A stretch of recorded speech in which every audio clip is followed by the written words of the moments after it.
Hi friends, இப்போ வந்து நம்ம வந்து சாவாள மீனை எப்படி க்ளீன் பண்ணலான்னு பார்க்க போகிறோம்.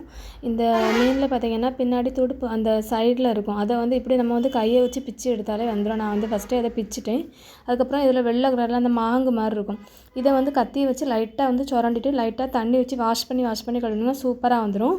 அப்படி இல்லைனா நம்ம வந்து கறி வைக்கும்போது பார்த்திங்கன்னா அது வெள்ளை கலரில் மேலே மிதந்து கிடக்கும். அதனால தான் இப்போ நம்ம வந்து ஃபஸ்ட்டு தலையை எடுத்துடலாம். நான் இதில் வந்து தலை வந்து எடுக்கலை, இது ஃபுல்லாகவே கறி வைக்கிறதுக்கு தான்.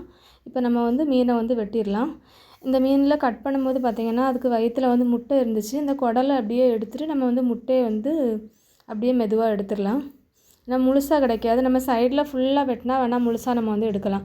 இப்போ வந்து கொஞ்சமாக உப்பு போட்டுட்டு அந்த உள்ளாடி கருப்பு கலரில் அந்த குடல் இருந்த சைடில் இருக்கும், அதையும் நம்ம வந்து பிச்சு எடுத்தாலே இந்த தோல் மாதிரி தனியாக அழகாட்டு வந்துடும். இப்போ எல்லாமே எடுத்தாச்சு. எடுத்துகிட்டு ஒரு 2 தண்ணி ஊற்றி நல்லா கழுவி எடுத்துடுங்க. சூப்பராக வந்து மீன் வந்து கழுவியாச்சு. இந்த வீடியோ பிடிச்சிருந்தா லைக் பண்ணுங்கள். தேங்க்ஸ் ஃபார் வாட்சிங்.